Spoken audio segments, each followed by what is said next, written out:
time. This is the season that God has ordained and preordained and predestined for those of us who believe.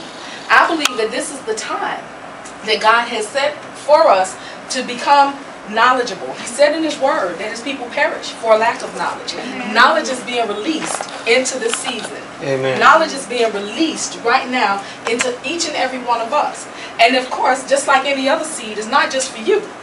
When you receive these seeds, when they take root, when they go down and begin to sprout and become strong in you, you have to share this information. Amen. You have to take it to your families, take it to your communities, because that's the only way that you are going to be able to take this back. Talk to you about the Make Up Your Mind tour. If you hadn't heard of that, now you know. This is divinely inspired. This woman of God got this vision several years ago, and it is called the kind of life that you're going to have. It really is up to you. There is no rule that says that you have to suffer. There is no rule that says that you have to stay where you are. As women and men of God, as Christians, we're entitled to the kingdom, the blessings and the riches of the kingdom. The earth is the Lord's and the fullness thereof. Everything in it belongs to Him. We hear this all the time. We hear it and it's like it hits our head, fall on the floor. Today, receive it. It is yours. The earth is the Lord's and everything in it. If you got children, you already know everything you got is for them. Every move you make is for them. You don't do anything without considering how it's going to affect your children or your household.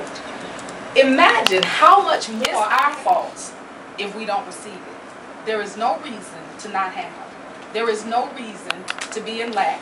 And the spirit of poverty, and it is a spirit, it is a principality, a principle. Again, we hear these things. It is a principle. It is a process. That's not your portion. And if you don't want it, you don't have to have it. And if you don't want it in your communities, it doesn't have to be there. Every person in this room has the power to put 10,000 to flight.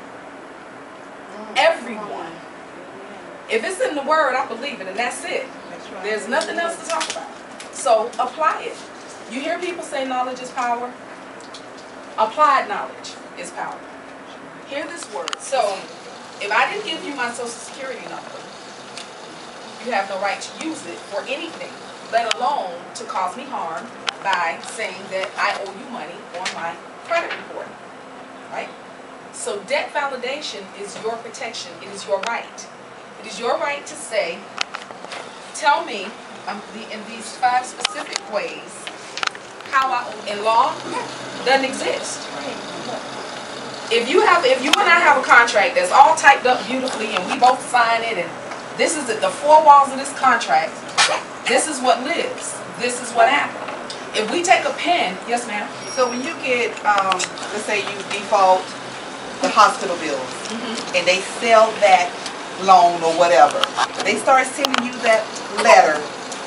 Notice that the hospital isn't the one who sends it to you. Right. But they saying, I'm getting this and I'm just out. I'm not paying for it.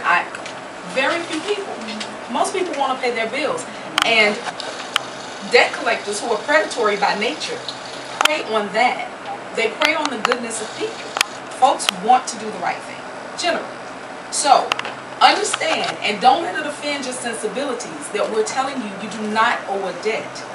Jen spoke to this earlier, and I'll get back to debt validation, I'm sorry. After 6 months, typically you stop hearing from the original creditor. After 12, because they're selling it. After 12 months, the original creditor knocks on the government's door via an income tax form and says, hey, I had this much in bad debt. That word. Who pays taxes? Exactly. So the debt is paid. So don't leave here today thinking that these women came in here and told you you ain't got to pay none of your bills. Because one of the things that you learn when you begin this process is pay your bills on time. Sometimes life happens and you're not able to, but you want to pay your bills. Right. Don't make bills. That's the better solution. Don't be long-eyed. Lust of the eyes, pride of life, lust of the flesh.